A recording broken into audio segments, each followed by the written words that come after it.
لیکن یہ بات بھی آپ کو بتا دوں کہ وہ جو قیس لیلا مجنوں کی داستان ہے، وہ لیلا کوئی عورت نہیں تھی، وہ تو مجنوں پر اللہ کی محبت کا غلبہ تھا۔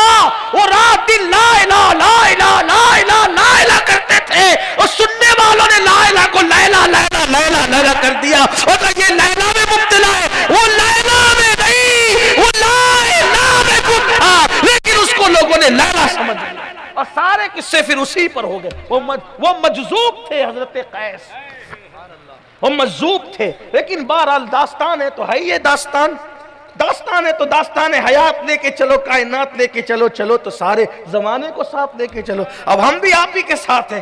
تو سرکار غریب نواز نے فرمایا تو نے سنا مجنوں کی داستان؟ کہا وہ لیلا ہی لیلا کرتا تھا۔ کہا ہاں۔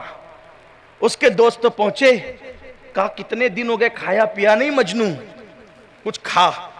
کہا کچھ کیا کھاؤں؟ کہا بیٹھ دعا کر، ہم تیرے لیے جانور کا شکار کریں گے جنگل میں۔ دیکھو سچے دوست تھے، جنگل میں تیرے لیے جانور کا شکار کریں گے، دعا کر کوئی جانور ہاتھ آ جائے تو پھر بھونیں گے، تجھے بھی کھلائیں گے، ہم بھی کھائیں گے۔ خدا کا کرنا، خلوص تھا، سچا دل تھا۔ دوست نکلے، اور جب نکلے تو ہرن کا بچہ ہاتھ لگ گیا۔ ہرن کا بچہ، سب سے لذیذ گوشت ہرن کا ہوتا ہے، اسی لیے میرے امام نے بھی کہا کباب آہو میں بھی نہ پایا، مزہ جو دل کے کباب میں ہے۔ یعنی اگر جانوروں میں اعلیٰ کوالٹی کا گوشت کوئی اور ہوتا تو امام احمد رضا اس کا ذکر کرتے، لیکن یہ آہو پر آ کر رکنا اس بات کی، لیکن آپ پکڑنا نہیں، اس کی اجازت نہیں ہے، یہ آپ سمجھ لیں۔ آپ یہ نہ سمجھے کہ ہاں ورنہ مسائل ہوں گے بھائی، یہ سب نہیں کرنا، جو منع ہے وہ منع ہے، ٹھیک ہے، ہاں قانون کا پالن ہمیں کرتے رہنا چاہیے۔ ہاں بہرحال کہہ رہا تھا کہ اس دور کی بات ہے جب پابندی نہیں لگی تھی، اب وہ ہندوستان نہیں تھا یار، وہ تو بغداد معلیٰ کی زمین تھی، ادھر کی بات ہے، یہ عرب کی بات ہے، اپنے انڈیا کی بات نہیں، وہ برسوں پرانی بات، بہت پرانی بات۔ وہ کہا کہ ہرن کا بچہ ہاتھ لگ گیا، ہرن کا بچہ ہاتھ لگا، یہ پکڑ کے لائے، بہت خوبصورت لگتا ہے ہرن، چلے تو خوبصورت، آنکھیں ایسی ایسی کرتے تو خوبصورت، اور چوکڑی بڑھتا ہے تو خوبصورت، بڑا حسن ہے اس کے پاس، ہرن کے پاس دبلا پتلا سا وجود ہوتا ہے اس کے اندر۔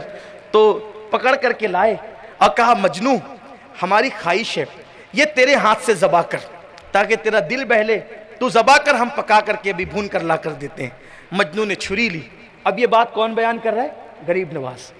یہ جو میں نے بیچ میں کہی ہے نا وہ تشریحاً اور سمجھانے کے لیے کہی ہے، اصل واقعہ تو غریب نواز نے بیان کیا۔ غریب نواز فرماتے ہیں کہ مجنوں نے چھری لی، ہرن کے بچے کی گردن پہ چھری رکھی، اور جیسے مجنوں چلانا چاہتا تھا مجنوں کا ہاتھ رک گیا، چھری اٹھائی، ایک سرد آہ کھینچی اور کہا یارو اگر مجھ سے پیار ہے اس کو چھوڑ دو، اس کو چھوڑ دو، آزاد کر دو اس کو۔ انہوں نے چھوڑ دیا، وہ چوکڑی بھرتے ہوئے بھاگ گیا۔ او مجنوں اتنے دن سے بھوکا تھا، کیا شکار ہاتھ لگا تھا، ارے کاٹتا بھونتے، تو بھی مزے سے کباب کھاتا، ہم بھی کھاتے۔ کہا تم سے زیادہ بھوک مجھے لگی ہے نا، تم سے زیادہ بھوک مجھے لگی ہے نا، اس کا احساس مجھے ہے، تمہیں بھی ہوگا، لیکن میں نے کیوں نہیں کاٹا پتہ ہے؟ میں کاٹنا چاہتا تھا، ہرن کسے برا لگا، ہرن کھانا کسے برا لگا، میں کاٹنا چاہتا تھا، لیکن جیسے اس کی گردن پہ میں نے چھری رکھی، ہرن کی آنکھوں پر میری نظر پڑ گئی، ہرن کی آنکھوں پر میری نظر پڑ گئی۔ یارو جس کی آنکھیں بالکل ہو بہو میری لیلا کی آنکھوں کی طرح خوبصورت ہو، جس کی آنکھیں میرے یار کی آنکھوں کی طرح خوبصورت ہو، میرے عشق نے اجازت نہیں دی کہ میں اس کی گردن پہ چھری چلا دوں۔ غیرت عشق نے کہا بھوکے رہ لیں گے، لیکن جس کی آنکھیں یار کی آنکھوں سے ملتی ہے اس پر چھری نہیں چلائیں گے۔ غریب نواز کہتے ہیں نادان، اس جوان سے کہتے ہیں نادان، یہ لیلا مجنوں کی محبت کی حقیقت کیا ہے؟ یہ تو ایک قصہ ہے، قصہ، مگر سن اللہ نے اپنے محبوب محمد الرسول اللہ سے جتنا پیار کیا ہے، کون کتنا پیار کر سکتا ہے کسی سے؟ اللہ اکبر، وہ تو محبوب سے ایسا پیار کرتا ہے کہ اللہ اللہ اللہ کا محبوب بنے جو تمہیں چاہے، اس کا تو بیان ہی نہیں ہے، تم جسے چاہو۔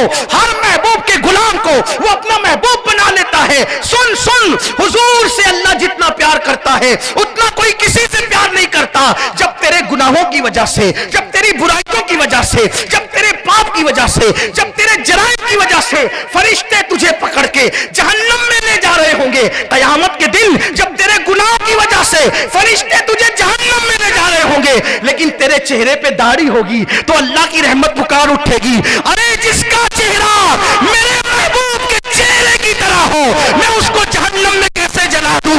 آج عمل نہیں دیکھا جائے گا، محبوب کی نقل کے صدقے اس کو بھی جنت میں داخل کر۔ اور فرمایا حضور کے چہرے کی طرح چہرہ بنا لے، ان کے صدقے میں تو جہنم سے بچ جائے گا۔ تو آج میں کہنا چاہتا ہوں توبہ کر لو،